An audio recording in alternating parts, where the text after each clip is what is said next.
ઓમ પ્રથમ પરિણામ ધામ જેનો સકમ પરાપર સરલે જાતિ સપ્તવ્યાપ્ત બ્રહ્માંડ સકલ દર જય જય કૈવલ નાથ સનાતન સર્વે કીર્તાનંદ અખિલાનંદ અવિનાશ વિલાસિત વિવિધવધારણ લોક ચતુર્દશ ગાંધ પાંડ ભનાકરણ સુધારણ વિવિધ ભાત ગુણ ગ્રંથ ગ્રંથ વિધિ અલગ ઉદાહરણ અગણિત કટાક્ષ વસુતમ પદ પરમ અલગ સલંગ એકતાસ આસ ઓહુ જાણે નમર્મ નિવાસન ધામ ધણી તુમા પુરુષ પુરાતના નમો નમો નિરવાણ પ્રાણપતિ સકલ સમાહ સુમા પ્રકૃતિનો ધન્ય પુરુષ પલકમે ખલક ઉપાસક આન્યતામપતિ દેવ યુગલ શક્તિ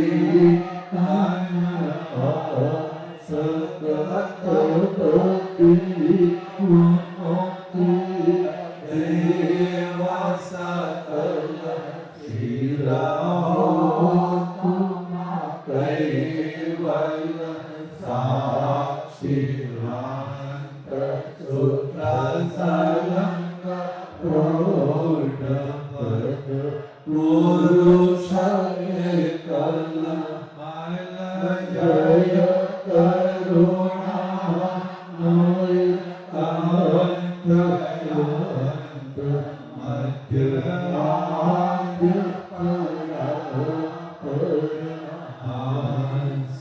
સ્વરૂપ મૂર્તિ કુલેરનિજ ગ્રંથ કરણ સર મંગલ ચરણ પ્રથમયે દર્શન સગુણ ઉરધ્યાન અવગ્રહંથન પ્રારંભો સુન્નહો શાંત સુજાન લોક અસંખ્ય ઉત્પન્ન ગતિ સપ્તદ્વીપ સુરધામ સો સબ ગ્રંથમે ભાગો વિવિધિ ભાત ગુણ ગ્રામ સકલ અંગ ભિન્ન ભિન્ન ગતિ અર્થબોધ સુપ્રસાદ કાહે કુબેર કરતે કહો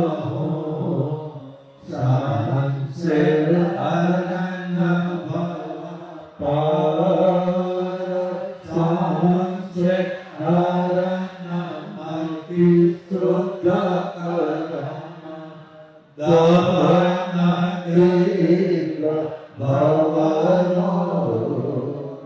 કૃપા સિંધુ કૈવલતણો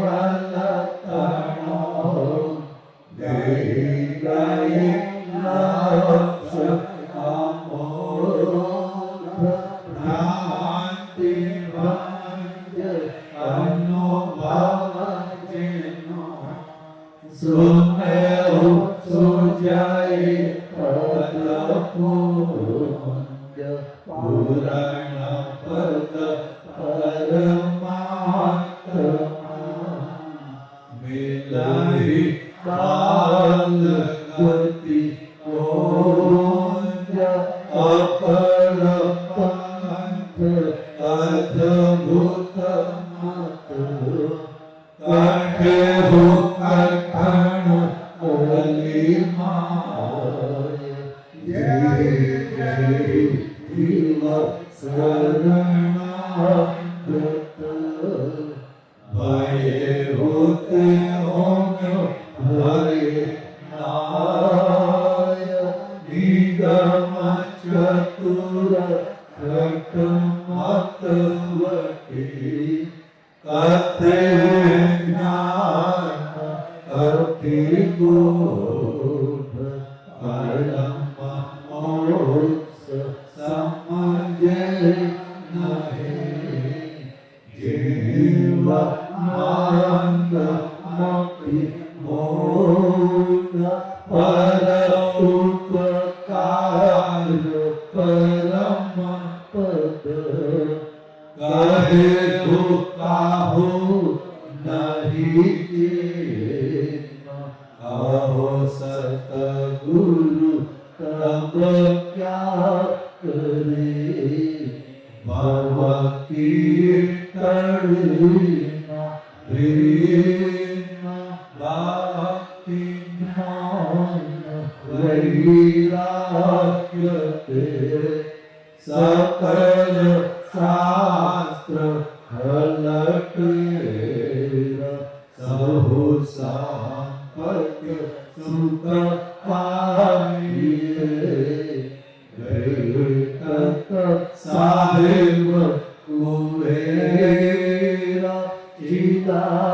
ચિદાનંદ ચતુર્વિપતિ ગતિ કરમ મનસ્વાંત આયુ જુગદર સાવલા ઘટ ઘટ કૈવલ ગ્રાંત રોમ રોમ રજ રજ ગતિ મતિ મનો હર જ્ઞાન દિવ્ય દેશ વિવિધા વિધા કરી કરી સકલ પહેચાન ઉચ્ચરી ગ્રંથ અગાધ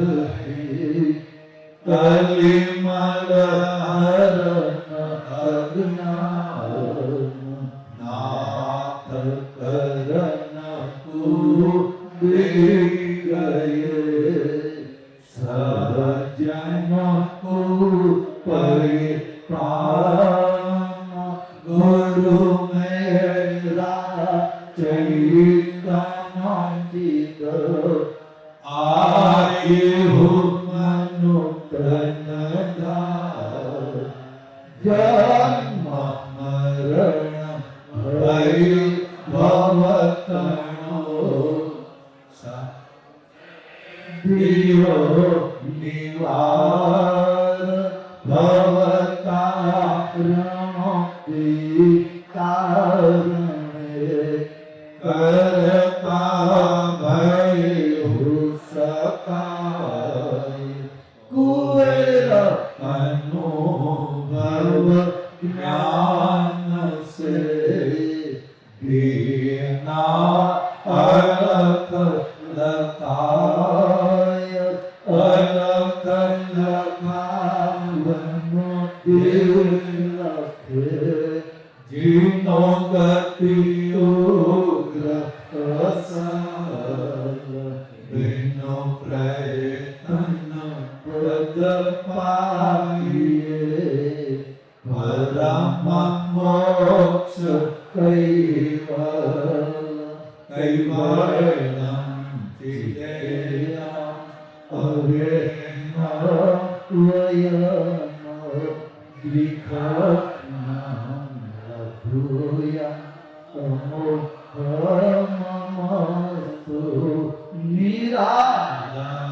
નારાયણ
कृष्ण स्वामी महाराज की सुजिमंत करुणा सागर भगवान के नरवेद सागर महाराज के महान तपस्वी रघुराम महाराज के परमहंस सुखानंद महाराज के लक्ष्मण दास जी महाराज की मोहन दास जी महाराज की गुरुमान श्री सरदास जी महाराज की निर्मल दास जी महाराज की कृपाल दास जी महाराज की अजित दास जी महाराज की सर्वे संतन की सर्वे देवन की ज्ञान संप्रदाय के कायम पंथ के भाल तिलक के पंचम ससंवेद के गुरुगादि सारसापुरी की कैवल धाम के कथा सत्संग प्रारंभ का जय जय सा कैवल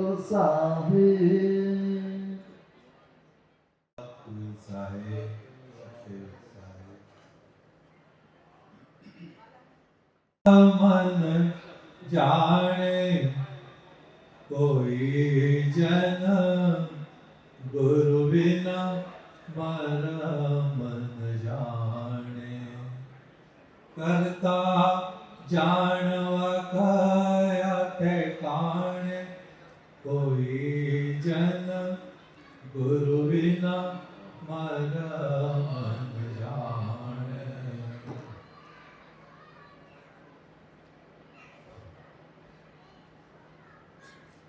परम कृपाळु परम दयाळु महान समर्थ कैवल्यवेत्ता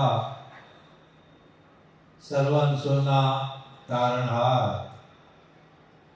सर्वज्ञ दिव्य श्रीमंत करुणा सागर भगवानना परम उपासक संत श्री छोटमदास बापजी आपण सौने स्वरचित पदनी विषय कहे गुरु विना मर्म न जाने कोई जन गुरु विना मर्म न जाने करता जानवा कया रे ठेकाणे कोई जन गुरु विना मर्म न जाने। उपस्थित रमे भक्तजन अहींया આપણે જાણીએ છીએ કે ભક્તરાજ શ્રી બાબુભાઈના શ્રદ્ધાંજલિ રૂપી આ 3 દિવસથી ચાલતો આવે કાર્યક્રમ છે. કાર્યક્રમની અંદર આપણે બેનરમાં લખ્યું છે કે ભગવાન કરુણા સાગરના નિજ ચૈતન્યદર્શી ધર્મ ગ્રંથોનું સત્સંગ પારાયણ. આપણે જાહેરાત કરી હતી કે ભગવાન કરુણા સાગરના ધર્મ ગ્રંથોની અંદર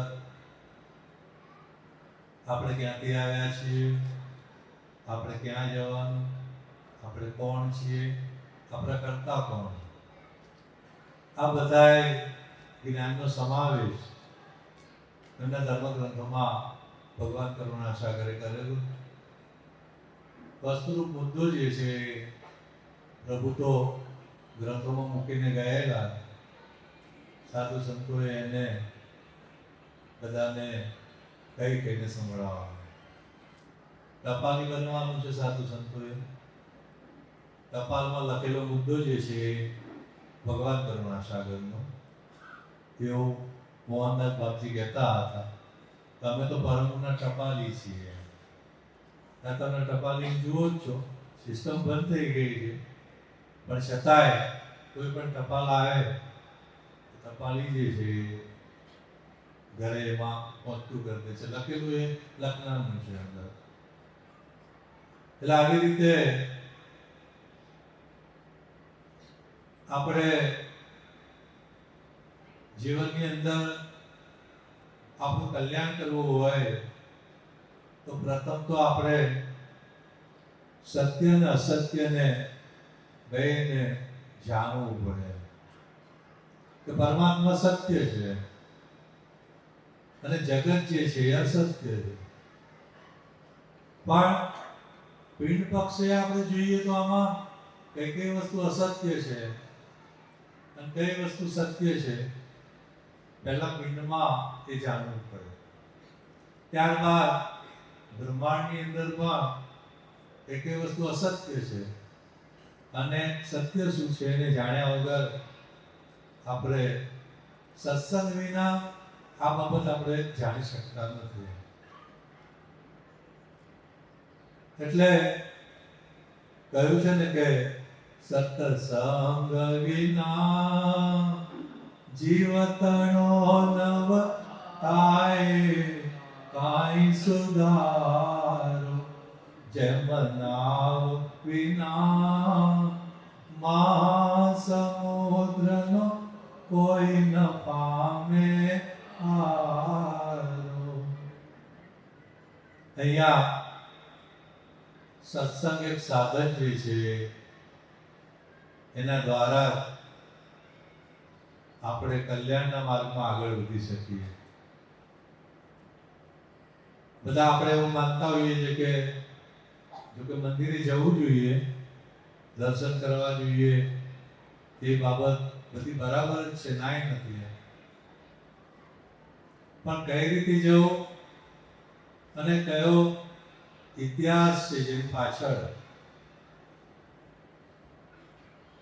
જે મહાપુરુષો અને મૂર્તિઓ મંદિરોમાં બેસાડેલી, જે ઈશ્વરની મૂર્તિઓ મંદિરોમાં બેસાડેલી, તે મહાપુરુષો આ જગતમાં આવીને શું કહી ગયા, શું જ્ઞાનની વાત કરીને ગયા, એ બધી વાત તો સત્સંગ દ્વારા જ જાણવા મળે. અને એ જાણવા માટે દેહધારી ચૈતન્ય પુરુષો દ્વારા આ વસ્તુને આપણે જાણી શકીએ. એટલે બધું જાણવા માટે પ્રથમ પગથિયું જે છે એ સત્સંગ છે. માણસ સત્સંગ માર્ગમાં આવ્યા વિના એ અજાણ રહી જતો હોય. અને આપણામાં કંઈક સુધારો કરવો હોય ને તો સત્સંગ દ્વારા કે સાંભળેલા વચન દ્વારા જ એને આપણે ગ્રહણ કર્યું અને જો જીવનમાં ઉતારવામાં આવે તો આપણનો સુધારો થાય. પણ શબ્દો તો કાને પડવા જોઈએ કે નહીં? એ શબ્દ સાંભળવા માટે એક સત્સંગ પારાયણનું આયોજન કરવામાં આવ્યું. સારી વાત છે. બીજા બધા કોઈ પણ જીવાત્માને ગયા પાછળ અલગ અલગ પ્રકારની વિધિઓ કરે તો કે એમની માન્યતા અને બધાનો આગ્રહ હોય એટલે કરતાય હોય, પણ છતાંય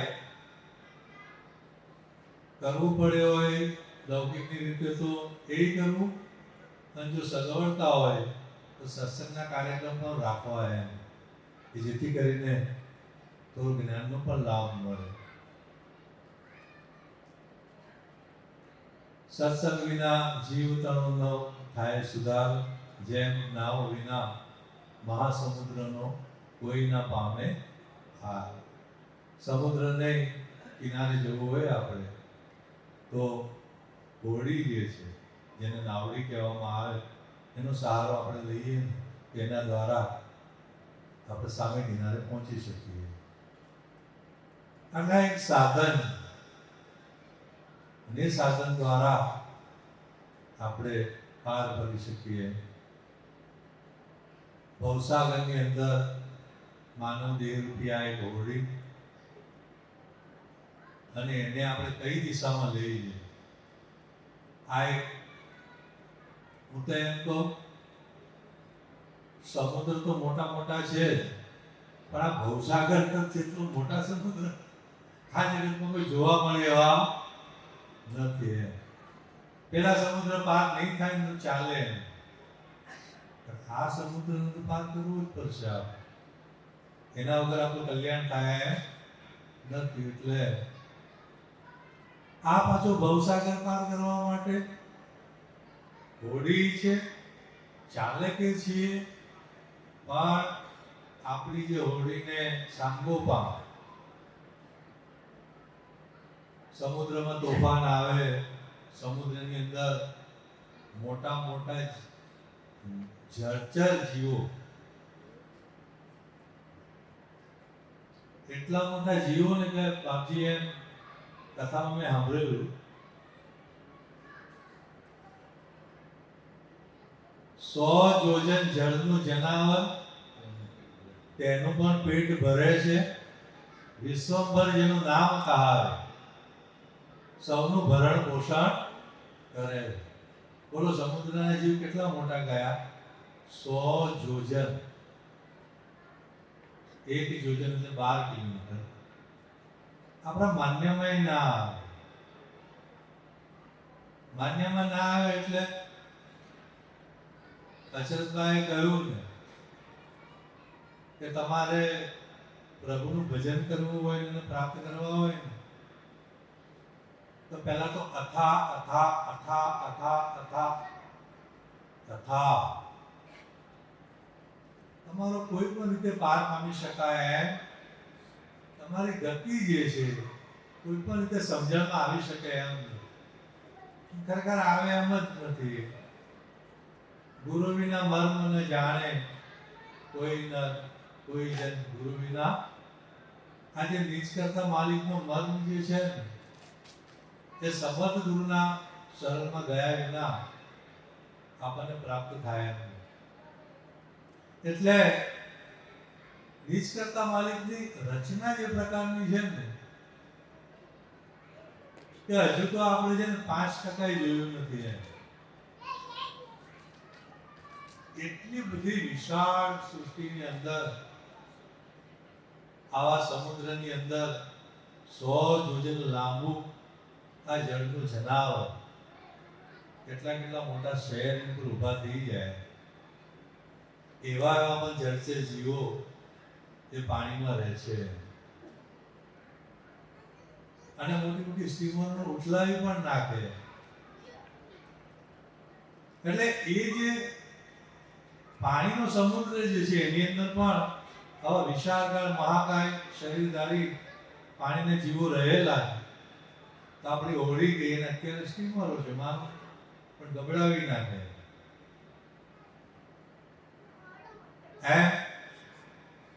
ભવસાગર પાર કરવા માટે પણ કામ, ક્રોધ, મોહ, અહંકાર, અભિમાન આવા બધા 8 પક્ષના શત્રુ છે. આ બધા કાળ પક્ષના માયા પક્ષના શત્રુઓ આ છે, સબળ પહોંચ છે આ બધે. અને આની સબળ પહોંચ છે ને એ આપણને હરાવી નાખે, એ આપણને હરાવી નાખે. પણ સદગુરુના શરણમાં જવામાં આવે, જો સદગુરુ પ્રત્યે આપણને સાચો ભાવ કે પ્રેમ પ્રગટ થાય તો આ દુર્ગુણ રૂપી ફોજ જે છે ને એ બધી ફોજને સદગુરુની સહાય આપણે બગાડી શકીએ. સદગુરુનું બળ મોટું. એટલે કહેવાનો મતલબ ભવસાગર પાર કરવા માટે આપણી માનવ દેહરૂપી હોડી જે છે એ ઉઠવી પડે. કઈ દિશામાં લઈ જવી એની આપણને ખબર નથી. આવા મોટા શત્રુઓ જે છે એની સામે આપણે જજુમવાનું, અને આપણે અલ્પજ્ઞ છીએ. ભગવાન કરુણા સાગર સર્વજ્ઞ મહા સજાણ્યા, એટલે એવા સર્વજ્ઞ પુરુષના શરણમાં આપણે આવીએ ને કોઈ પણ પ્રકારનો ભય આપણને રહેતો નથી. તો જન્મ મરણનો રહેતો કે નથી તો કાળ અને માયાનો ભય જે છે કાયમ માટે આપણને રહે. લોકો એમ કે મરી જવું છે, હવે મરી જ જવું છે બસ. તો કોઈ જાય છે ખરું રસ્તામાં કે ચાલો કોઈ વાહન આવે છે કચડાને મરી જઈએ? એટલે ડર તો બધાને છે જ એ પ્રકારનો, પણ સદગુરુ જે ભગવાન કરુણાસાગર જે છે એ આપણને આ ભયથી મુક્ત કરે. એટલે માનવ શરીર રૂપિયા જે હોડી અને સાચી દિશામાં લઈ જવા માટે ગુરુની જરૂર. આ જગતની અંદર ગુરુ વિના કોઈ પણ આજ દિન સુધી ભવપાર થઈ શક્યા નથી. કોઈ પણ તમે મહાપુરુષોની વાત કરો ને એની પાછળ ગુરુપદ રહેલું જ છે. અને એટલા માટે પરમ ગુરુ કે હમ ભી પણ ગુરુ કી દેખ જગતન કી અનાદિત્ય. આ એક ગુરુ પ્રણાલિકા જે છે, શિષ્ય ગુરુ પ્રણાલિકા એ ચાલતી આવી. અને ભગવાન કરુણાસાગરે આ ગુરુ શિષ્ય પ્રણાલિકાનું સ્થાપન કર્યું. જ્ઞાનની પ્રણાલિકાઓ ઘણા બધા પ્રકારની છે એવું નથી, છતાંય આ જે પ્રણાલિકા છે એની અંદર બહુ સરળ રીતે આપણે ભવ પાર થઈ શકીએ. એક તો ગુરુ કરવાથી આપણને જ્ઞાન મળે, સાથે સાથે ગુરુ કરવાથી આપણામાં દાસત્વ પણ આવે. પાછું ગુરુ કરવાથી જે સેવા થાય તો સેવાથી ગુરુની કૃપા અને દયા મળે. એટલે આની અંદર એક નહીં અનેક વસ્તુની સહાય, એ સહાય મળવાથી એકલા જ્ઞાનથી પણ ભવ પારગત નથી થવાતું. એમ જાણી લેવું એ સારી વાત છે, જાણી લેવું એ. એક મહાત્મા હતા, એ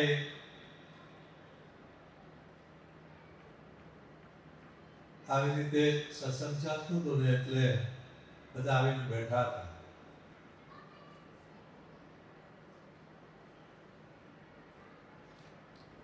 એટલે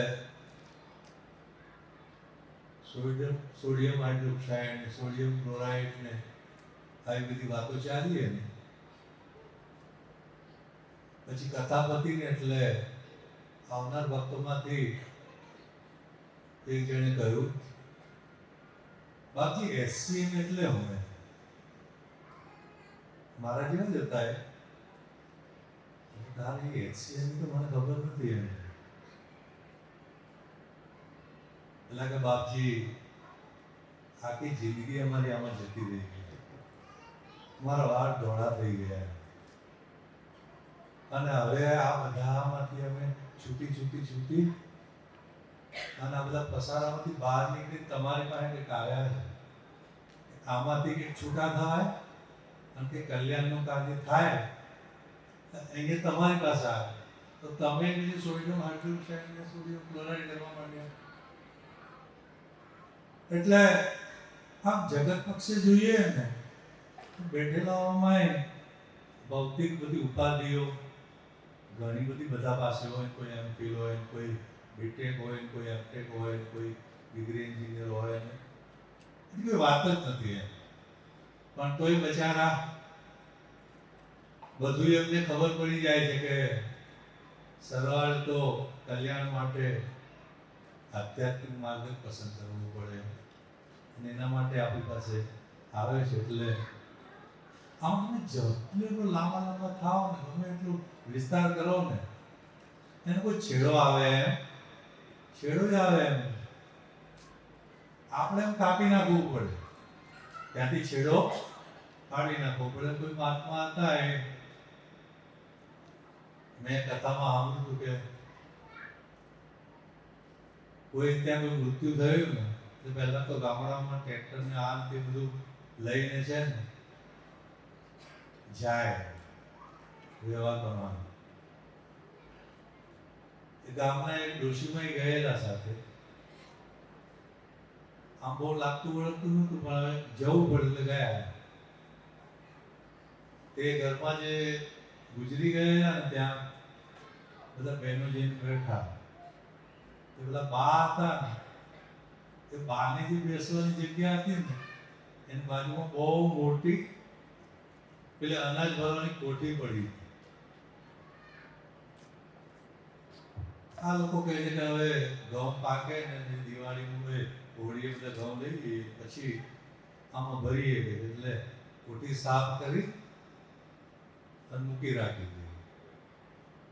તેમાં નીચે એક ડટ્ટો આવે છે ઘઉં કાઢવાનો, એના ઉપરથી નળ નીકળ્યા પછી એટલે એ ડટ્ટો ખુલ્લો હોય, આખી કોઠી ભરે અને તમે ડટ્ટો જ્યાં જરૂર પડે ને તો નીચે આમ તગારો આમ મૂકી દે કંઈક સાધન, એટલે જોઈતા ઘઉં કાઢી લે પાછું એને બંધ કરી દે. એટલે આવી રીતે છોકરાએ રમતા પેલું જે આજે પતંગ ચગાવે ને તો પતંગ ચગાવવાનો દોરો આવે મજબૂત આવે તો કહે છે કે આવતા વર્ષે ચાલશે, ચાલો ને આ સીઝન તો પૂરી થઈ ગઈ એટલે વાળી અંદર નાખી દીધું એમાં. એ જે ગોળ પીલું કે છે દડો હતો ને એ દોરીનો એનો છેડો થોડો બહાર આવી ગયો હતો. એટલે બધા રડવાનું ચાલે છે, રામ ગુરુભાઈ રામ ને આ તે ચાલે. પણ બા હતા ને એને તો બહુ એટલું લાંબુ થયું એટલે આમ નજર કરીને જોયું ને કોઠી નીચે દોરીનો છેડો બહાર ખેંચો થોડો કે ખેંચો ને એટલે મજબૂત દોરો કે આ તો ગાદલા ને ગોદડા ને આમ સીવા કામ લાગે. એટલે આમ કઈ થોડો ખેંચે છે બિચારા, ખેંચે છે ને થોડો ખેંચે પણ આમ છેડો આવતો એટલે કે આ તો આમ પછી આને ગુચડું વળી જાય કે એટલે આમ લસ્સી કે શું કે છે આઠ કે હાથમાં આમાં વાળવા માંડે, જેટલો આવે એટલો સારું બધું વધારે બને. પણ અંદર તો પીલું બહુ મોટું ખરું ને ધડો ખેંચ કરે છે પણ દોરાનો છેડો આવતો એટલે બરાબર બેસણામાં જાય તો પેલું કે લાંબુ થોડું બે અમુક લિમિટ સમય હોય ને એટલે પેલા ટાઈમ પૂરો થઈ જાય, ટાઈમ પૂરો થાય લેવું છે પાછું આને પણ છેડો આવતો બધા જવા માટે તૈયાર થાય. ચાલો બા શું કરો છો? અરે આવું છું. ચાલો બા બધા ઉભા થયા ધીરે ધીરે. અરે આવું છું મારો છેડો નથી આવતો, છેડો નથી આવતો. એની બાજુવાળી કીધું એનો છેડો લે તો જોયે તો પેલા બા આમાં દોરી લપેટ કરે, છેડો આવતો. હવે આનો છેડો આવે પેલું અંદર આટલું મોટું મૂક્યું છે ક્યારે ખાલી થાય? તો પેલા કરે કાપી નાખો કે છે. અને એ ના માને તો બાજુમાં શરીર પડી હતી તો પેલા બેને કાપી નાખી દીધું. જેટલો આવે એટલો. એટલે કહેવાનો મતલબ કે આ જગતની અંદર, ભૌતિક જગતની અંદર એટલી સમૃદ્ધિ પડેલી છે, એટલા ભૌતિક સુખો પડેલા છે, આપણે બધાએ ભોગવવા જઈએ ને, જન્મારા પૂરા થઈ જાય આપણા, અને છેલ્લે પાછું કશું હાથમાં આવે નહીં. છોડીને ચાલ્યા જવું પડે, છોડીને ચાલ્યા જવું પડે. જેમ ગમે એટલા સુખ હોય પણ આપણે એને નથી ભોગવી શકતા, એ પડતા મૂકીને ચાલ્યા જવું પડે. એટલે કહેવાનો મતલબ કે આવી રીતે આપણે છેડો લાવવો કે ના લાવવો એ આપણા હાથની વાત. જ્યાંથી જો કલ્યાણ કરવું હોય તો સમજ્યા ને ત્યારથી આપણે એને મૂકી દેવું પડે અને આ માર્ગમાં જોડાઈ જવું પડે. હા, એ થોડું આપણું ઉપર ચડતું જે કંઈક આપણે ચલાવીએ છીએ વ્યવહારિક, અંદર આસક્તિ નહીં રાખવાની કે આમાંથી કંઈક હાથમાં આવે. કેમ કે આ જગતની અંદર જેટલા પણ આનંદ છે એ બધા અલ્પ આનંદ છે. બધા આનંદ અલ્પ આનંદ. આપણને આનંદ તો આપે જ છે, મજા આવે છે એમાં, પણ એ કાયમી નથી. જે કંઈક આનંદ છે જગત પક્ષના એ કાયમી નથી. દેવતાય ધામોનો આનંદ છે પાછો. એવું નથી કે અહીંયા મૃત્યુલોકમાં જ આ ભૌતિક શરીરે આપણે આવતા આનંદને સુખો ભોગવીએ. કોઈને એવી ઈચ્છા થાય અને એવી ઉત્તમ કરણી કરે અને દેવતાય ધામમાં જાય તો ત્યાંય એ બધા ધામોમાં નરે આનંદ ભરેલા. અહીંયા તો કંઈક મશાગતી કરવી પડે, પણ દેવતાય ધામોમાં જઈને તો કંઈ જ નહીં કરવાનું, બસ આનંદ જ ભોગવવાનો. પણ પાછું ત્યાં એવું છે કે અહીંયા બેલેન્સ પૂરું થાય એટલે રિચાર્જ કરાવવાનું. વરસ થાય તો રિચાર્જ કરાવવું પડે, અને 3 મહિનાનું હોય તો એ ત્યાં પછી છે ને જેમ જેમ વાપરીએ ને એમ વપરાય. ગમે એટલી સારી વાનગી હોય તમારે થાળીમાં મૂકી હોય અને તમે ખાઓ તો શું થાય? ઓછી થાય કે નીકળે અંદરથી નહીં. ના ના માગવું પડે, લાવો ને બહુ સારું બનાવ્યું તમે. જેમ જેમ ખાઈએ ને એમ ઓછી થતી જાય. અહીંયા જેમ જેમ તમારો પ્લાન પુરાવે મોબાઈલની અંદર એટલે વપરાય છે, એની મુદત પૂરી થાય એટલે ફરી પાછું એને તમારે પૈસા ભરીને કરવું પડતું. એવી રીતે સુખ તો દેવતાય ધામોમાં છે, પણ છતાંય આપણે જેમ જેમ ભોગવીએ છે ને એમ ખર્ચાય. અને ખર્ચાતા કેટલું આપણે ભોગવી શકીએ? જેટલું તમે ભેગું કર્યું હોય એટલું જ. એથી વધારે ભોગવી શકતા इंद्रादिक सुख पाए के फिर भवसागर माए, ये तो सगुण की भक्ति है, निर्भय कबू ना. આ તો સગુણની ભક્તિ છે ભાઈ. સગુણની ભક્તિની અંદર પાછા ઇન્દ્રાસન આપણને મળ્યું હોય તો ત્યાંનું સુખ મેળવ્યા બાદ પાછું અહીંયા નીચે મૃત્યુલોકમાં આવવું પડે છે. ફરી આપણને જન્મ અને મરણ એ દુઃખ આપણે ભોગવવા પડે. કોઈ પણ જીવાત્મા જ્યાં સુધી નીચ કરતા માલિકની ભક્તિ ના કરે ને ત્યાં સુધી નિર્ભયપણું આવે જ. એટલે જે ધામની અંદર આપણે અલૌકિક સુખ ભોગવીએ, ભોગવતા આજે વિશ્વ જે છે ને એનો લય થઈ જાય અને આખા પરમાત્માએ સમાપ્ત કરી દે આ જગતને, ત્યાં સુધી એ દુઃખનો અંત, એ સુખનો અંત નથી આવતો. બોલો. પરમાનંદ સાગર સોઈ સદા લગી જીવીએ, સુધા અમૃત પે અતિસાર પીવાય તેમ પીજીએ. જેટલો પીવો તમે ખાલી થવાનો. અમૃત પ્યાલો મહામત વાલો સમદમ સાધન વાળો રે આત્મ જ્ઞાન પ્રેમ રસનો પૂર સદા ભર્યો નહીં ખાલો રે. આનંદ ભરેલો એ આપણે જેટલું પીવાય એટલું પીવું એ ખાલી થાય એમ.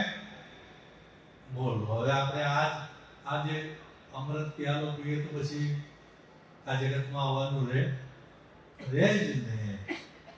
એટલે કૈવલાનંદ કહીએ ને એ અખૂટ કૈવલધામમાં જેવાથી અંશને એ કૈવલાનંદ ભોગવવાનું સુખ જે છે ને અપાર અસીમિત છે. એની સીમિત આવે એમ જ નથી. ભોગવ્યા જ કરવાનું.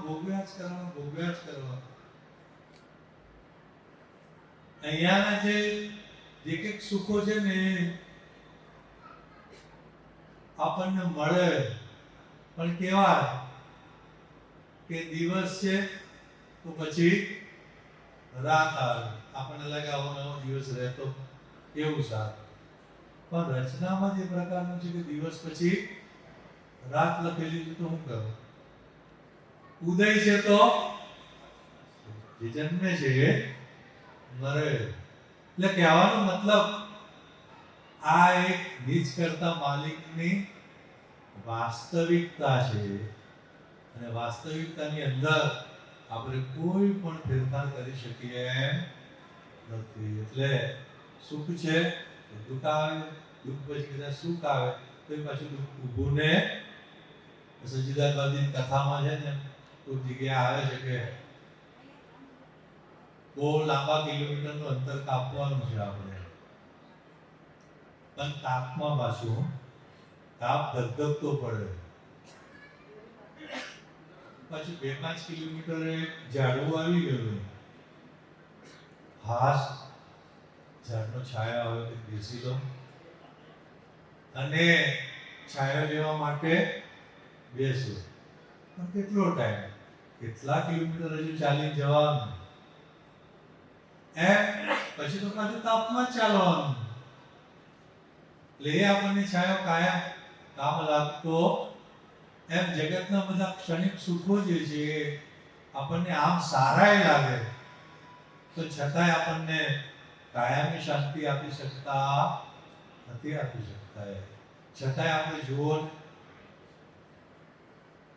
તમપદ સાત્વિક સ્વરૂપ સ્વામી તણુ રજગુણ રસબસ લોંબો જોંબો દ્વાદશ દ્વારનું સારમાન દિરરચુ ઘટ ઘટ ઘટ રસ રેવા ચોંબો હે મુખ્યને કલ્પના જલ્પના મન તણી તુજ વિના આન્ય નહીં કોઈ દૂજો.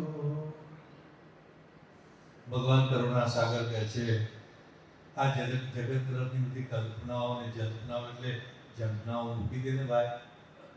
તું તારા સ્વરૂપને જોવાનો પ્રયત્ન કર. એના સિવાય કોઈ વસ્તુ સત્ય નથી. અને સ્વરૂપના સુખને નિજાનંદ જે છે એ નિજાનંદથી અધિક આ જગતમાં કોઈ આનંદ આ વાત. અને પ્રભુના ધામમાં જઈએ એટલે પરમાનંદ મૂક્યો. એટલે કહેવાનો મતલબ આ બે આનંદ જે છે એનાથી મોટા કોઈ આનંદ નથી. આ બધું.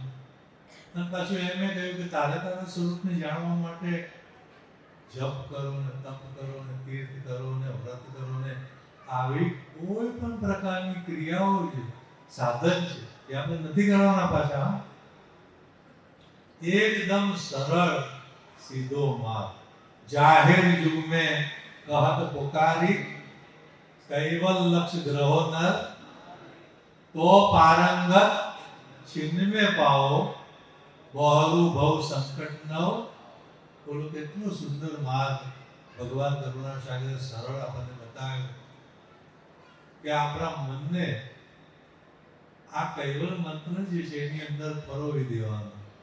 કૈવલ કૈવલ કૈવલ આ પ્રગટ મંત્ર. પ્રગટ મંત્ર જે છે કોને કહેવાય અને ગુપ્ત મંત્ર કોને કહેવાય? કોઈ પૂછે તો કહી શકાય. મુખ અને જીભ્યા દ્વારા કોઈ પૂછે તો કહી શકાય તો પ્રગટ ખરો પાછો. પણ આમ પાછો બૂમ પાડીને બોલવા જેવો પ્રગટ નહીં. સેના વડે? અષ્ટપહર મન રટણ રટો જપ કૈવલ કૈવલ. મનમાં મનથી મન આપણું જે છે એમાં પરોવાનું. જે તે જાણીને જીવ્યા વિના જપે કૈવલનો પરલે કરેલ પળમાં કોટી જન્મના પાપ. કરોડો જન્મના પાપ કેમ ના હોય? પણ જો ગુરુના થઈએ અને ગુરુએ બતાવેલા નીતિ નિયમ પ્રમાણે રહી અને ફરી આપણે એમના વચન વિરુદ્ધનું કાર્ય ના કરીએ અને પ્રભુએ બતાવેલું આપણને આજે મંત્રનું સ્મરણ, એ સ્મરણ આપણને નિજ કરતાના ધામમાં લઈ જનાર. પણ આપણું મન એમાં પ્રવૃત્ત થવું જોઈએ. તનું નામ છે ઝીણા કેરું, મનસા મનનું નામ જોને. જો આ મન પ્રણવમાં મળે તો ઠરીને રહે ઠામ જોને. આ મનને ઠરવાનું કારણ આ પ્રણવમાં મંત્ર જાપ પડે લગાડવાનું. એટલે બાપજી બોલ્યા છે, મનનો ઉદય જ્યાંથી થયો તે સ્વરૂપમાં લાગે લક્ષ. મન જેનું હતું ત્યાં સમય પ્રભુ દેખાયા પ્રત્યક્ષ. આપણને પ્રભુને જોવા માટે આ મનનો અંતરાય. મન નથી જોવા દેતું. મન વચમાં એવો પડદો કરી દે આગળ કે આપણને પ્રભુની સન્મુખ થવા છતાં આ મન એટલું આડું આવે કે એકતા નથી થવાનું. તો આનું કારણ મનને ક્યાં લગાડીએ? આમ તો છે ને લોકો લૌકિકમાં કહે છે કે મન છે ને માકડા જેવું. મન છે માકડા જેવું. કોઈ કે હનુમાનજી જે છે ને, હનુમાન હનુમાન મન કે વિરોધી તબ તે નામ હનુમાન. એટલે મન વિશે જ છે. મન વિશે લોકો આમ કહે છે કે હનુમાનજી અંજલિ પુત્ર હતા, પવનના પુત્ર હતા. પણ આધ્યાત્મિક દ્રષ્ટિનો અર્થ શું થાય છે? મનરૂપી હનુમાનજી છે ને એ પ્રણવરૂપી પિતાના પુત્ર છે. એટલે એને એમાં લગાડવાનું છે. એમાંથી એનો ઉદ્ભવ થયો. એટલે એ ન્યાય મનનો ઉદય જ્યાંથી થયો તે સ્વરૂપમાં લાગે લક્ષ. મન જેનું હતું ત્યાં સમય પ્રભુ દેખાયા પ્રત્યક્ષ. આ બધો મનનો જ ખેલ છે. વર્ણાશ્રમ પ્રમાણે આપણને જોડ્યા વ્યવસ્થા પ્રમાણે, અને આપણે એમાં જોડાયા એટલે પછી હું બ્રાહ્મણ છું એટલે જપ કરાવે, તપ કરાવે, યજ્ઞ કરાવે, વિધિ કરાવે. આ આરતી મન પ્રવૃત્ત થઈ ગયો. હું ક્ષત્રિય છું એટલે લડવું ને આ. હું યોગી છું એટલે યોગ. ભગવાન કરુણા સાગરના પરમ શિષ્ય નારદદાસ બાપજી કહે છે, આ મનને તમે જ્યાં લગાડો ને મન એ રૂપ બની જાય. પણ હવે તમારે ક્યાં લગાડવું? તો એવા રૂપ બને નહીં મન. આપણને સુખરૂપ નીવડે તો કે ભોગોમાં નહીં. ભોગોમાં નહીં. આપણને ત્રિદોષ લાગેલા હતા. ત્રિદોષ, ત્રણ અવસ્થાનો દોષ જે છે ને, જાગ્રતમાં મન હેરાન કરે, સૂક્ષ્મ દેહનો બુદ્ધિ હેરાન કરે, અને કારણ દેહનો અહંકાર જે છે તે આપણને બહુ હેરાન કરે છે. ત્રણેય આ ત્રિદોષો એવા લાગ્યા છે, અને ત્રણેય એના પાછળ ત્રણ ગુણ છે. એટલે આ ત્રિદોષોનું નિવારણ કરવા માટે સાધન આપણને કયું આપ્યું છે? જ્ઞાન, ભક્તિ અને વૈરાગ. નિર્મળ નરેન્દ્રદાસમાં લખેલું બાપજીએ, મારવામાં કઈ છે નહીં, વાંચીને જ કહેવાનું, કારણ કે આપણી કેટલી લાંબી ચાલે એમ નથી. એટલે નિર્મળ નરેન્દ્રદાસમાં સચિદાનંદ બાપજી આ ત્રિદોષોની વાત કરેલી છે. મનનો દોષ નિવારવો હોય, ભોગોમાં પ્રવૃત્ત થયું હોય, તો આ જ્ઞાન, ભક્તિ અને વૈરાગમાંથી કયા સાધન દ્વારા મન શુદ્ધ બને? તો કે એને વધારે ને વધારે વૈરાગનું પોષણ આપવાનું.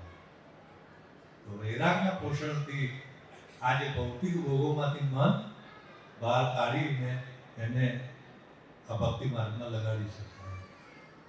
બીજું છે સૂક્ષ્મ દેહ પ્રાધાન્ય બુદ્ધિ અંતસ્કરણ.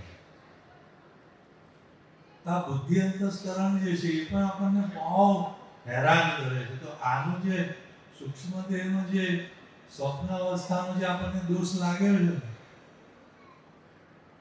છે, એને સ્થૂળ રૂપ ઇન્દ્રિયોને બળ આપનાર સૂક્ષ્મ દેહ, એટલે એનાથી બળવાન આંખે કરીને દેખાતું નથી એ, પણ છતાંય આ સ્થૂળ રૂપ દ્રશ્ય રૂપ દેહને એટલું નચાવે છે ને આ, કારણ કે નવલિંગ વાસના એમાં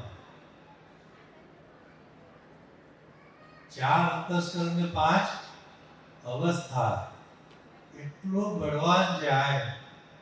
એટલે આને આ દોષને નિવારણ કરવા માટે ભક્તિમાં આને ભક્તિ જે કરીએ ને, ભક્તિથી આ દોષ જે છે ને એનું નિવારણ થાય. અને ત્રીજો અહંકાર અંતસ્કરણનો દેહ છે કારણ દેહ. કારણ દેહમાં સસુપતિ અવસ્થા, અને જ્યારે આપણને સસુપતિ અવસ્થા લાગે ને, બેર સુધી નર્યો અંધકાર છવાઈ જાય.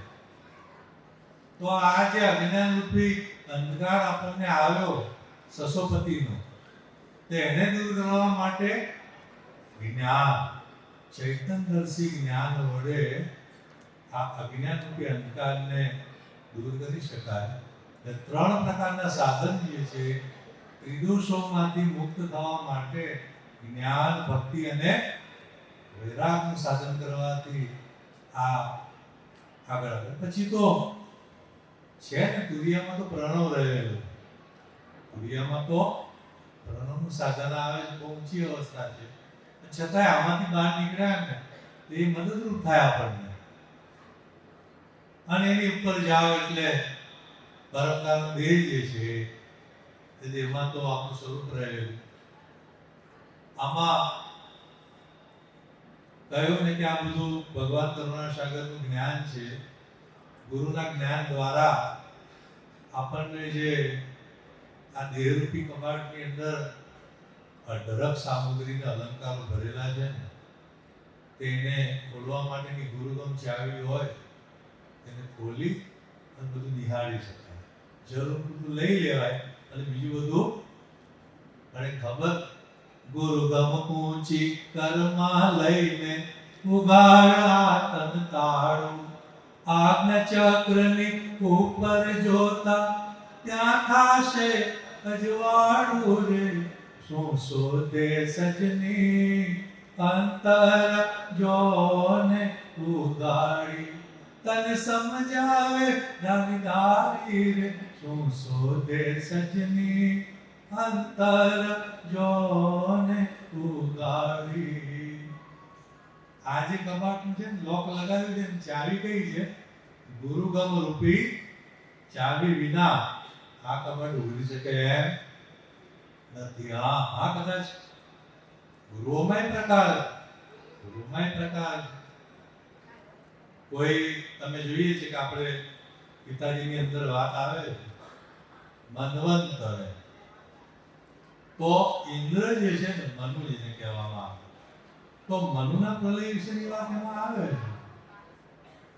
તો ત્યાં શું છે, જાગ્રત એટલે સ્થૂળ દેહના પ્રલય પછી આ મનુ એટલે ઇન્દ્રદેવનું આયુષ્ય કેટલું છે ને એની ગણતરી બતાવી છે કે 281 યુગ પૂરા થાય ત્યારે 4 યુગની ચોકડી એ 72 ચોકડી જાય ત્યારે મનુનો અંત આવે, ઇન્દ્રદેવનો અંત આવે. ત્યાં સુધીની વાત મન્વંતર જેમ કહેવામાં આવે, આટલા મન્વંતર છે એ ગણતરી નથી. એટલે એમાં સામાન્ય દેવતાનું છે ને ત્યાં સુધીની વાત આવે. મને એક સંપ્રદાય, સ્વામિનારાયણ સંપ્રદાયની મને કથા સંભળાવી, સારું છે, નીતિ નિયમને આ રીતે બધું વાતો સારી કરી છે. એમાં કથા સંભળાવી તો વાતમાં જુઓ, અમે તો કારણ દેહ જે છે ને તો ત્રીજા દેહમાં જઈએ ને તો જ આપણે સ્વરૂપે થઈ શકીએ. તેમાં ત્રીજા દેહની વાત આવે છે, તો મેં એમાં રણદેહની વાત જે છે એમને કારણ દેહ આપણે સ્વરૂપે થઈ શકીએ. પણ પછી આગળ જઈને વેદના અભ્યાસીએ જણાવ્યું તો વેદમાં મહાકારણ દેહ સુધીની વાત લખેલી. ચોથો દેહ કયો? મહાકારણ. એટલે ભગવાન કરુણા સાગરે છે ને 5 માળનો બંગલાની વાત કરી છે. દેહ પક્ષે જ છે. સ્થૂળ છે પહેલો માળ, એની પર સૂક્ષ્મ દેહ છે બીજો માળ, એની પર ત્રીજો માળ છે કારણ દેહ, એની પર ચોથો માળ છે મહાકારણ દેહ, અને એની પર સૌથી છેવટનો 5મો માળ એને છે કહેવાય પરમ કારણ દેહ. 5 માળ. ચારે વેદોએ ચોથા માળ સુધીની વાત કરેલી. ત્યારે ભગવાન કરુણા સાગરે 5મા વેદમાં 5મા માળની વાત છેક ઉપરનો પરમ કારણ દેહ એ વાત તમને કોઈ જગ્યાએ નહીં વાંચવા મળે. અને એ પરમ કારણ દેહની અંદર જ આપણું સ્વરૂપ રહેલું. ચૈતન્ય અંશ જે છે એને પરમ કારણ દેહની ભૂમિકામાં એ રહ્યો. એટલે કહેવાનો મતલબ કે અંશ જે છે ને માતાના ગર્ભમાં આવતો જ નથી. એમ જે ચૈતન્ય અંશ કહેવામાં આવે તો માતાના ગર્ભમાં માતા પિતાના બિંદુના સમાગમથી જે બાળક એ તૈયાર થાય છે તો તમને એમ લાગે કે આ મોટું થાય છે તો અંદર જીવ હોયા વગર મોટું થાય, પણ ના, એવું નથી. પુરુષ અને સ્ત્રીના બિંદુ જે છે ને એના સમાગમમાં એ બિંદુની અંદર પુરુષની ચૈતન્યતા સમાયેલી, જેને સામાન્ય ચૈતન્ય કહેવાય. ચેતન ને એની ચૈતન્યતા એ પુરુષના બિંદુમાં આવી, માતાના પગ સ્થાનમાં એ સ્થિર થાય છે, અને એ બિંદુમાં રહેલી પુરુષની સામાન્ય ચૈતન્યતા અને માતાની વિશેષ ચૈતન્યતા, આ બેયથી પેલું બિંદુમાંથી ધીમે ધીમે ગાંઠની રચના થાય. અને એ ગાંઠ ધીમે 1 મહિનો, 2 મહિના, 3 મહિના, 4 મહિના, 5 મહિના એને પોષણ મળે છે.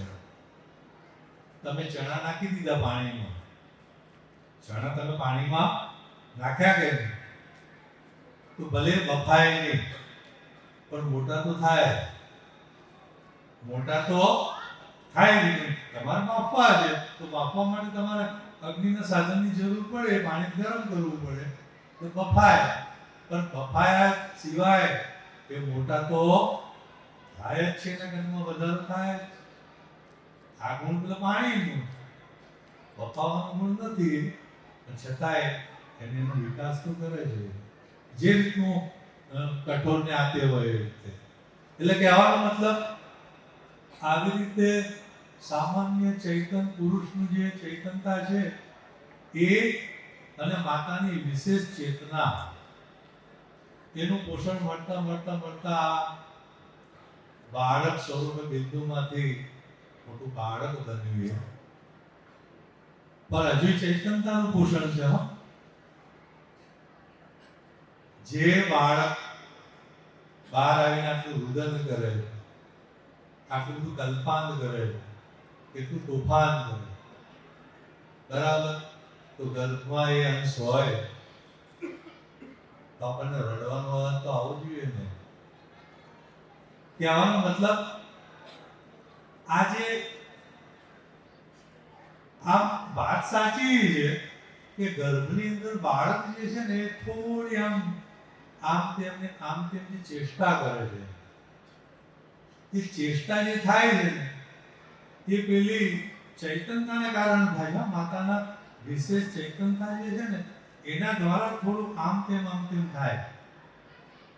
પણ ભગવાન કરુણા સાગર શું કહે કે જો અંશ આવ્યો હોય કે તો શ્વાસોશ્વાસની ક્રિયા ચાલુ, અંશના આવ્યા વિના કોઈ પણ ઘાટની અંદર લેવાય મુકાય ઓમ સો ઓમ સો. આ જે ક્રિયાઓ છે શ્વાસોશ્વાસની એ અંશના આવ્યા વિના થતી નથી. એટલે આમ તમને લાગે ખરું કે આમ થોડું થાય, સાધારણ પાછું. અને વિચાર કરો કે અહીંયા તમારે બાળકનો જન્મ થાય તો તમારે શેનું પોષણ આપવું પડે? માતાના દૂધનું પોષણ નથી આપવું પડતું. ભલે અમુક વખત પછી એ જમવાનું શરૂ કરે એમ, ખોરાક નહીં તે, પણ અમુક મહિના સુધી શેનું પોષણ આપવાનું? એને દૂધનું પોષણ આપવું પડે માતા. તો તમે કોઈ પણ ડોક્ટરને પૂછો તો ખરા કે આ માતાના સ્તનપાનનું જે કરવું હોય ને એ ગર્ભમાં રહીને કરે છે કે બહાર આવીને કરે છે? બહાર આવીને કરવું પડે. અને જો એવી શ્વાસોશ્વાસની ક્રિયા અને ચૈતન્યની ઉપસ્થિતિ હોય તો પછી અંદર પેખાન કરાવવું પડે. બરાબર? તો કહેવાનો મતલબ કે આવી રીતે ગર્ભગોષ્ઠી રેખાઓનું અંગ છે ને એ વિશ્વભર વિદ્વંસની અંદર પરમગીરા લખ્યું છે. પછી શું થાય? આવી રીતે શું થયું? 2 લાકડા તમે ભેગા કરીને સળગાવ્યા, પણ બેયમાં જે ગુપ્ત અગ્નિ રહેલો ને એ સરખો નથી. ધ્યાન રાખ. એકમાં વધારે છે, એકમાં સળગતા છે ને એક લાકડાનો અગ્નિ સમાપ્ત થઈ ગયો. હવે બીજો અગ્નિ ગમે એટલો પ્રયત્ન કરે ને તો પણ એમ જગાવી શકે, પેલો અગ્નિ સમાપ્ત થઈ ગયો. પછી ધીમે ધીમે શું થાય? બોલવાઈ જાય કે એમ પુરુષનો બિંદુમાંથી આવેલી ચૈતન્યતા સામાન્ય ચૈતન્ય હતું ને એ કર્તાની રચના એ પ્રકારની કે 9 માસ થાય ને એટલે સમ થઈ જાય. એ શું થઈ જાય? સમ થઈ જાય. બસ. પછી માતાની ગમે એટલી વિશેષ ચેતના હોય ને પણ એ બાળકને વધારી શકે ના વધારે. વધારે તો કેટલું મોટું થાય પછી એ બાળકને કેટલું નુકસાન થાય. પણ રચના એ પ્રકારની કરેલી છે માલિકે કે ત્યાં એ ચેતન પુરુષનું સામાન્ય ચેતન સમ થઈ ગયું. એ માતાની વિશેષ ચેતના જે છે તાલી એક હાથે પડે, 2 હાથે તાલી પડે છે. એટલે એવી રીતે પછી તૈયાર થયા બાદ એ બાળકનો જન્મ થાય. જન્મ થયા બાદ હવે વિચારો તમે, થોડું જોવા જેવું છે. અત્યારે તો સાધન એવા છે કે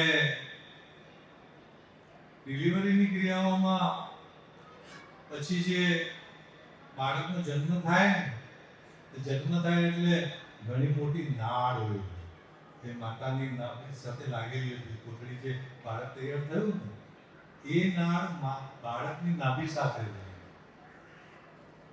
હવે નાળ દ્વારા બધા પ્રકારનું પોષણ પેલા બાળકને મળતું હતું, પણ હવે મોટું થઈ ગયું હતું.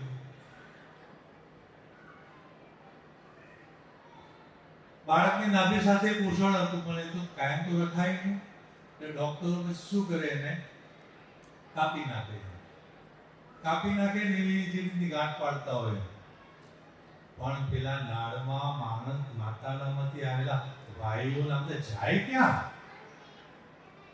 હે, એ નાળ દ્વારા વાયુઓ આવ્યા બધા, એ ક્યાં જાય? એટલે બધા રહેલા નાડીમાં રહેલા બધા વાયુઓ જે છે ને, એ છે ને બાળકના નાભીએ આવે. અંદર તો આવ્યા, પણ હવે વાયુનો ગુણ શું છે? ઉર્ધ્વગમન કરવાનું. હવે નીકળવું તો પડે કે નહીં? હે, એ નીકળવાનો પ્રયત્ન કરે એટલે શું થાય? આપણી પાસે બે માર્ગ એવા, એક તો તમારું નાક દબાવે ને, મોઢું ખુલે કે નહીં, એ માર્ગ છે. બીજો આ શ્વસનનો માર્ગ આ છે, પાછળથી આવે એટલે એ જવાનો પ્રયત્ન કરે છે, નીકળવાનો પ્રયત્ન કરે છે. અને બહાર નીકળવા માટે એ છે ને, નાસિકાએથી નીકળે એટલે છીંક આવે છે, કારણ કે ત્યાં નિરીજનનો પ્રદેશ છે. અને મુખે કરીને નીકળે ને તો એ જે પાછળ રહી અને અહીંયા જે આપણે જે શ્વાસ લઈએ છીએ ને, અહીંયાથી આમ તે નીચે અંદર ઉતરે છે. એ માયાનો પ્રદેશ રહેલો છે ત્યાં, પ્રકૃતિ ચક્ર પાસે. એ ત્યાં નીકળે ને એટલે બગાસું આવે.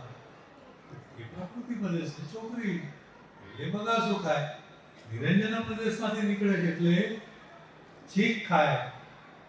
આવી રીતના બધા સંકેત જે છે આમ જાણી શકાય. પણ આ તો હું કાર્ય કર્યું ખબર તમને? એ એવો સંકેત કરે છે આ વાયુ કે તમારી હવે શ્વાસ લેવા મૂકવાની ક્રિયાનો માર્ગ છે ને, નલિકા, એ બરાબર ચોખ્ખી છે. વચ્ચે કોઈ આવરણ છે? એ ખુલ્લો માર્ગ છે. હવે જો આ પ્રાણો લેવા મૂકવાનો માર્ગ ખુલ્લો ના હોય તો શ્વાસોશ્વાસની ક્રિયા કેમ થાય? તો પછી અંશ પછી આને કેમ ચલાવે? એટલે બધા વાયુ બહાર નીકળે એ આપણને એમ બતાવે છે કે નલિકા ખુલ્લી છે લેવા મૂકવાની. નક્કી થઈ ગયું. જેવું બહાર નીકળે, બહાર અંદરના પ્રદેશની અંદર જે બ્રહ્મરુદ્રમાં પેલું રુદન પામેલું જે બહારનું જે સોહમ સ્વરૂપ છે ને, બહાર અંદરના પ્રદેશમાં, ત્યાં દ્રષ્ટિ પડે. જેવી સ્વિચ પાડી, સ્ટાર્ટિંગ કેપેસિટર શું કરે? બધો એકદમ કરંટ ખેંચીને મોટરને ચાલુ કરી દે. મોટર ચાલુ કરે પછી સ્ટાર્ટિંગ કેપેસિટરની જરૂર નથી. પછી મોટર શું થાય? ભર્યા કરે. એમ ચૈતન્ય અંશ જે છે ને, એની વૃત્તિરૂપી દ્રષ્ટિ જે છે એ રુંધન પામેલા પેલા શ્વાસ ઉપર પડે ને એટલે એક લહેર ઉત્પન્ન થાય. લહેર ઉત્પન્ન તો થાય, જેવું બહાર ખેંચે એટલે શું થાય? અંદર શૂન્યાવકાશ ક્રિએટ થાય. બરાબર કે નહીં? કોઈ વસ્તુ માટલું ભરેલું છે, તમે એમાંથી કોઈ વસ્તુ બહાર કાઢો, જેવું તમે બીજા વર્ગે બહાર કાઢો ને તો બહારની હવા શું થાય? અંદર એને અવકાશ મળે છે. એટલે અવકાશ મળે એટલે પ્રકાશ બ્રહ્મવૃત્તિના ત્રણ મહાતત્વો જે છે એ વ્યાપક છે અને પિંડમાં એ રીતે પ્રાણોમાં ગોઠવેલા, તરત ચેતન થઈ જાય. અંશ એનું તખત છોડીને કોઈ પણ કાળે દેહમાં આવતો જ નથી. દેહમાં ના આવે જ નહીં. એ બ્રહ્મ ભૂમિકામાં છે ને છે અને ત્યાં જ રહે. અંતકાળે કૈવલનો આનંદ ભોગવે ને તો એ બ્રહ્મ ભૂમિકામાં રહીને જ ભોગવે. પણ શું થાય? હવે અંશની દ્રષ્ટિ પ્રાણ પર ગમે એટલી પડે, છતાં કે ભાઈ તારે આટલી ટ્રીપના આટલા કિલોમીટર થાય ને તે ડેપોમાં બસ મૂકીને જતું રહેવાનું. તારી ટ્રીપ છે એટલી પૂરી થાય જતું રહેવાનું. એમ આપણું આયુષ્ય નક્કી થયેલું હોય ત્યાં સુધી અંશની દ્રષ્ટિ જે છે એ પ્રાણ ઉપર લાગેલી રહે ત્યાં સુધી આ ચાલ્યા જ કરે. અને પછી આપણું આર્બલ પૂરું થાય. આપણું જમા અને ઉધાર એનો પછી પાછો હિસાબથી ચાલ્યા કરે જાતે હાથે. અને બરાબર આપણું આયુષ્ય પૂરું થાય, આપણો હિસાબ ત્યાં પૂરું થાય એટલે અંશ જે છે પ્રાણ ઉપરની દ્રષ્ટિ ઉલટાવી લે એટલે પછી શું થાય? પંખાની સ્વિચ બંધ કરી એટલે ધીમે ધીમે ધીમે ધીમે ફરતું તો લાગે તમને, સ્વિચ બંધ કરી દીધી છે અને ધીમે ધીમે ધીમે એની જે ફરવાની ગતિ એ બંધ થઈ જાય.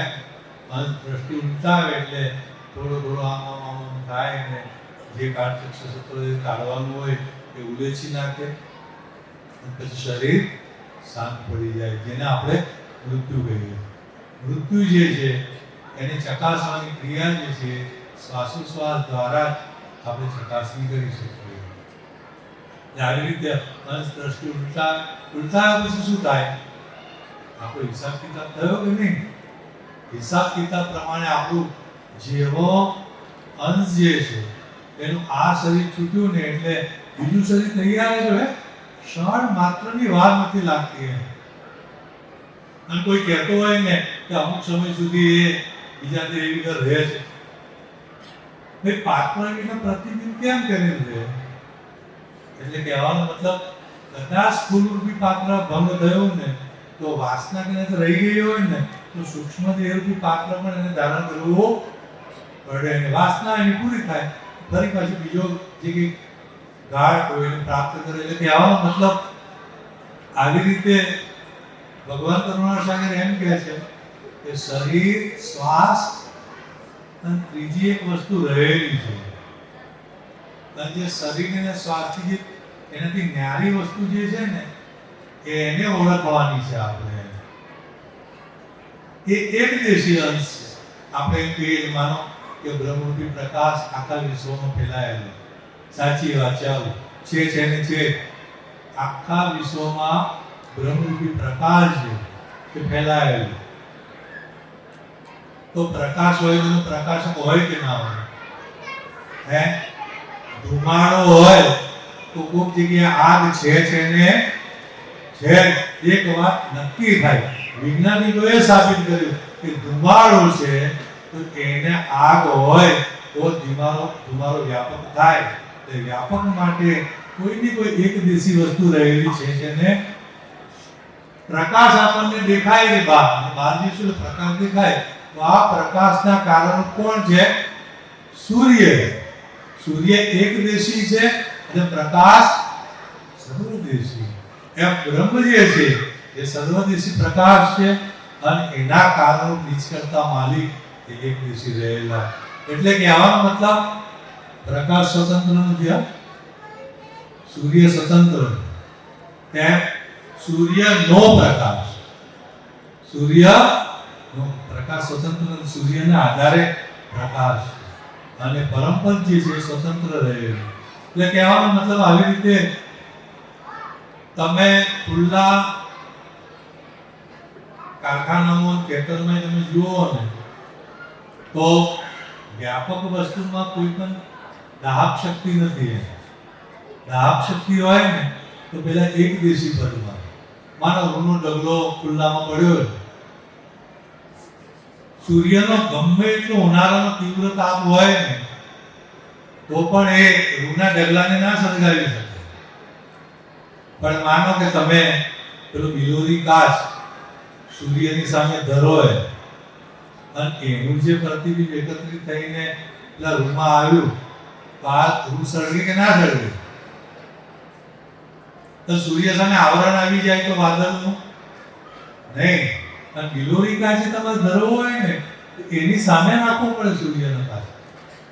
તો આ દાહકતા જે છે એ દાહકતા સૂર્યમાંથી ઉતરી આવે છે ત્યારે પેલું રૂ સળગ્યું. પ્રકાશ તો વ્યાપક હતો ને. એટલે કહેવાનો મતલબ આવી રીતે ભગવાન કરુણાસાગર એક દેશી સિદ્ધાંત અને એક દેશી નીચ કરતા એક દેશી છે. વ્યાપક બ્રહ્મ એ સર્વદેશી છે. વ્યાપક વસ્તુથી કોઈ પણ વસ્તુની ઉત્પત્તિ થઈ શકે એમ નથી. વ્યાપક વસ્તુ કોઈ સંકલ્પ કરી શકે એમ અને બધા ખેડૂત જ છે. ડાંગર તમે વાવો ને ખેતરમાં તો ડાંગરમાંથી છોડ ઉગે અને ડાંગર ઉપરનું છોતરું કાઢી નાખો ખેતરમાં નાખો તો ઉગે ના ઉગે? એમ કરતા જે છે ને છોડાવાળા એટલે સંકલ્પ સહિત ના. અને વ્યાપક બ્રહ્મ છે ને એ સંકલ્પ રહિત ચોખા જેવા. એટલે નીચ કરતા સંકલ્પ કરી શકે અને જગતની રચના પણ કરી શકે. એટલે સંકલ્પ શક્તિ જે છે જગત રચવાની જે સામર્થ્યતા છે એ બધી નીચ કરતામાં રહેલી છે. એટલા માટે નીચ કરતા એક દેશી છે અને એક દેશી પદને ભગવાન કરુણાસાગરે 5 વિશેષણ આપ્યા: આદ, સક્રત, સ્વરાજ, કરુણેશ અને દૈવ્ય. અને એ વસ્તુનો તમારે વાસ્તવિક અનુભવ કરવો હોય તેના માટે અમર મંત્ર આવે. પ્રગટ મંત્ર એ આપણે કોઈને મુખે કરીને કહી શકીએ, એનાથી કૈવલ્ય પદ મળે છે. અમર મંત્ર જે આપણે અધિકારી જેનો હોય એને કાનમાં સંભળાવી અને એને આપવામાં આવે છે. એનાથી પરમ પદ મળે.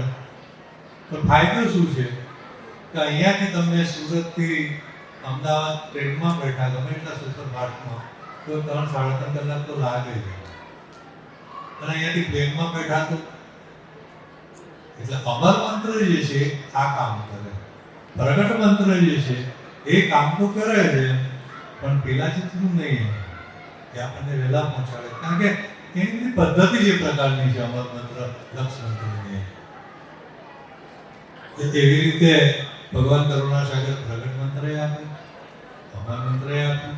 જેની જે રીતે ભાવે એ રીતે કરી લેવાથી આ વસ્તુ આપણને પ્રાપ્ત થાય. એટલે કહેવાનો મતલબ જાજુ ના કહેતા, ગુરુ વિના મર્મ ન જાણે, કોઈ જન ગુરુ વિના મર્મ ન જાણે, કરતા જાણવા કયા રે ઠેકાણે. આપણને પીઠમાં એનો સજાતી અંશનું સ્થાન જ ખબર ના હોય તો બ્રહ્માંડમાં નીચ કરતા કઈ જગ્યાએ રહ્યા એ આપણે ઓળખી શકતા નથી. એટલે પડે ગુરુનું મહાત્મા રહેલું છે.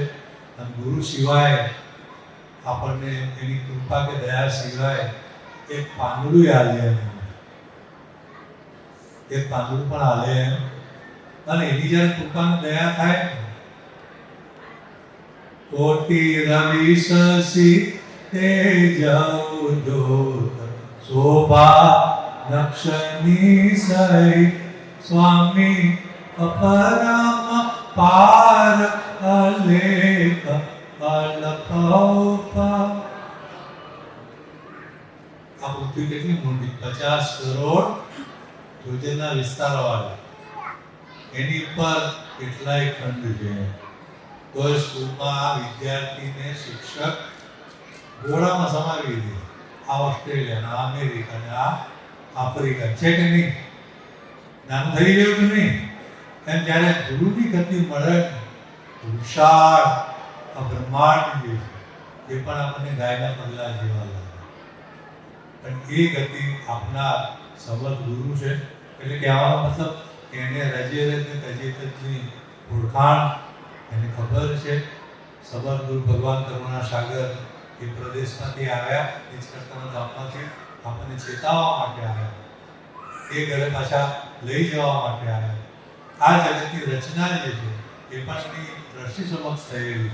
એટલે કહેવાનો મતલબ કે ગુરુઓની અંદર પણ જેમ જેમ આગળ જઈએ તેમ આપણને એના જ્ઞાન પ્રાપ્ત થાય. જેમ જેમ જરૂર પડે આગળ જઈએ તો સત્ય માર્ગ પણ આપણા હાથમાં આવે.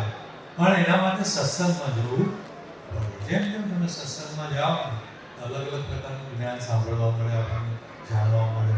એટલે સત્સંગ જે છે દરેક વ્યક્તિએ સત્સંગમાં જવું જોઈએ અને એનાથી આપણને લાભ થાય. કરતા જાણવા કયા રે ઠેકાણે, કોઈ જન ગુરુ વિના મર્મને જાણે. એટલે ભગવાન કરુણાસાગર આખા વિશ્વના તારણહાર, મોક્ષના દાતા છે. આપણને લેવા માટે આવ્યા છે. પણ જો આપણે તૈયારી ના હોય તો પ્રભુ શું કરે? એટલે આપણી વારે વાર તે જાજુ ના કહેતા આપણે બાકીના આશીર્વચન લેવાના. સમય થઈ ગયો, બધાની બીજો રસોડા બાજુ તો છે, પણ છતાંય અહીંયા આપણે ભક્ત શ્રી બાબુભાઈના કાર્ય નિમિત્તે અમે ગાંધીનગર ગાડીમાં જતા હતા. એક વસ્તુ તો હતી જ એમનામાં, એટલે પોલાદપુરનું મંદિર બનાવવાનું હતું. એટલે વાત ચાલતી હતી ભાઈ સાહેબ ને આપણે ભંડોળ કઈ રીતે ભેગું કરવું ને તે કરવું એટલે મેં કહ્યું એટલે મારી ઈચ્છા એવી કે આપણે છે ને મંદિરે બોર્ડ લગાવી દઈએ કે ભાઈ ગુલાબપુરનું મંદિર તૈયાર થાય તેને યથાશક્તિ જે કંઈ દાન આપવું હોય તે આપો પણ આપણે જાહેરમાં ઢંઢેરો નથી પીતો આ મને બરાબર નથી લાગતું ત્યાર પછી બાબુભાઈ કહે છે તમને બરાબર ના લાગતું તો કંઈ નહીં જેટલું આપણે 3 મહિનાની અંદર ભંડોળ થાય એ પૈસાનો ઉપયોગ કરીશું બાકીનો બધો ખર્ચો માર અને આમ કરીને ઉપર 3 લાખ આપ્યા હતા અને થોડું બીજું કંઈક 7 લાખ ભક્તોનું ભંડોળ ભેગું થયું ને એ સિવાય મંદિર તો લગભગ 20-25 લાખનું થયું 25-30 લાખનું એ બધો ખર્ચો ઉપરનો જે હતો એ બાબુભાઈએ માથે લઈ લીધો અમારે કોઈને કહેવાનું કે માગવાનું કે એવો વારો પણ ના આવ્યો મારે એવી ઈચ્છા પૂર્ણ થઈ અને સુંદર એવું દેવળ એ ગુલાબપુરમાં બની ગયું આજે બધા એનો લાભ લેશે કાનાડા મંદિર આ મારા જે 3-3.5 વર્ષના કાર્યકાળની અંદર જે જાણેલી વસ્તુ છે તમારે કેટલાય વર્ષોથી મારા કાનાડા મંદિરનું ખોખું તો તૈયાર હતું શિખાળના પગથિયાને આપી દીધું પણ ઉપર કપડાં પહેરાવતા હતા બધા એ બચારા કેટલાય વખતથી આનું કંઈક કામ કરતા નિર્મલદાસ બાપજીએ પછી કહ્યું તમે કાનાડાનું કરો ને કંઈક તૈયાર થયેલું છે કામ તમને આ કહ્યું એટલે બાબુભાઈ આવી પછી ટાયર્સ ને પથ્થર ને માર્બલ ને સિંહાસન ને આ ને તે બધું બાકીનું કામ એમના માથે ઉપાડી લીધું અને એ મંદિરે ચૈત્ર સુદ નોમ લગભગ આજે 15 વર્ષ થવામાં આવ્યા અને એ પણ સુંદર મંદિર એ બનાવી દીધું આજે એનો ભક્તજનો લાભ લે છે એટલે આવી જે એમની ઉદારતાનો ગુણ હતો બાપજીના આદેશ મુજબ અને એમણે એક વખત નિર્મલદાસ બાપજીએ કહી દીધું કે આની જરૂર છે એટલે ક્યારેય એમણે એનું ઉલ્લંઘન નથી કર્યું અને એક વાત એ સાચી છે કે મેં કહ્યું ને દરેક વ્યક્તિની અંદરથી સદગુણો હોય ને તે શીખવા લાયક તો હોય ને હોય પ્રભુને બધા શરીર પસંદ છે એટલે તો જીવડાવે કંઈક ને કંઈક બાબત તો દરેકમાં રહેલી બાપજીને જ્યારે શનિવારે લગભગ પહેલું થયા પછી એ દિવસે આપણે હોલમાં એમનું જે ભૌતિક શરીરને આપણે દર્શન માટે મૂક્યું બીજે દિવસે રવિવાર હતો બધા ભેગા થઈ જાય અને એમની જે શોભાયાત્રા કાઢી પછી આપણે એને અંતિમ સંસ્કાર કરીએ ત્યારે ઘણી એવી વાતો ચાલતી હતી કે આને બોડી જે છે એને આપણે રાખી મૂકે તે મૂકવું પડશે એમાં આ તો તત્વોનું દેહ છે એટલે કંઈ કામ થાય દુર્ગંધ આમ થાય અરે પહેલા કંઈ નહીં થાય રહેવા દો કે કંઈ થાય તો જવાબદારી કાંઈ કોઈ સુગંધિત કશું કરવું એવું એમણે કહ્યું એટલે એવો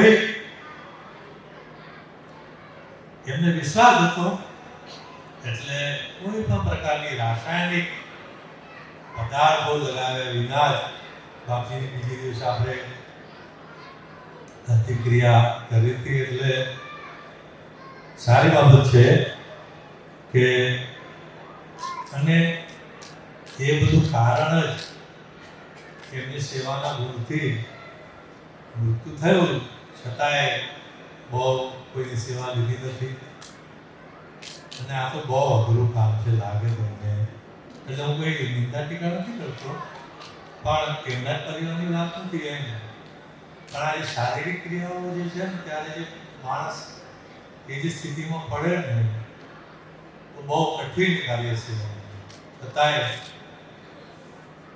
એમણે કોઈ પણ તકલીફ આપી નથી ઘરના પરિવારજનોને અને એ રીતે 2-3 કલાકની અંદર જે કંઈક હશે અને કહેવાનો મતલબ કોઈ પણ અંશની ભાવના પરમ સાથે જોડાયેલી હોય ને ત્યારે દ્વાર ગમે એ લાગુ પડતું હોય દ્વાર ગમે એ લાગુ પડતું હોય તો એનો ભાવ જો પરમ સાથે જોડાયેલો હોય ને એની સંસ્કૃતિ થઈ જાય દ્વારનું અટકણ તો જાગ્રતમાં અતિ ઉજાગર અને પરમતાના દેહમાં સ્થિતિ હોય એને કોઈ દ્વારનું અડચણ છે જ નહીં. 12 આના પ્રદેશ સિદ્ધિ કરી છે પરંપરા. તો પછી કોઈ દ્વારનું પણ છતાંય માની લઈએ કે આપણે કોઈ ઊંડા ના ગયા હોય અને એટલી બધી જ્ઞાન માર્ગમાં ગમે હોય તો આપણે ભાવ તો છે ને, સંત સેવા તો છે ને. એ કામ કરે. હમણાં મને ઢસા પારાયણ હતું, ભક્ત શ્રી લીલાબા. એમના પરિવારજનોએ કહ્યું કે ભાઈ છેલ્લા અઠવાડિયામાં તો લીલાબા એમ કે બધા પ્રત્યે અભાવ થઈ ગયો. કોઈ પ્રત્યે માયા નહીં, કોઈ લાગણી નહીં, કોઈ આવે ને આવી જાય ને ગળે લગાડી દો કેમ છે ને આમ ને તેમ ને કંઈ જ નહીં. બસ એને ખબર પડી ગયા હવે જગતમાં બધું આ નાસ્તો જગતમાં કોઈ ભૌતિક શરીરધારી સાથે પ્રેમ કરીને શું કરવાનું.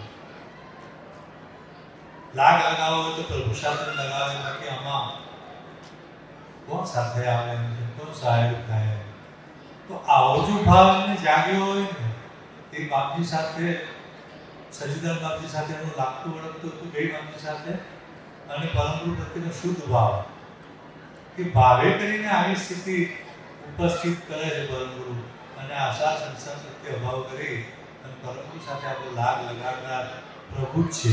આ બધી સ્થિતિનું નિર્માણ પ્રભુ કરતા હોય એટલે અંતમાં વેપાર મોટો છે બાબુભાઈનો અને સંભાળનારા એકલા લાલાભાઈ જ છે, પણ છતાંય પરિવાર અને એને ધંધા વેપારમાં એ સંભાળવાની સહાય ભગવાન કરે. બાબુભાઈને જે ઉદારતાનો ગુણ છે, આવા સંસ્કારો પરમગુરુ સાથે લાગેલા છે, એ સંસ્કાર પણ એમના પરિવારમાં જળવાયેલા છે. એવી અંતિમ મારી શુભકામના. અને એ અંશને દેવોત્તમમાં એવો અખંડ આનંદ કરાવે કે નાસ્તો જગતની ત્યારે પણ યાદ આવે.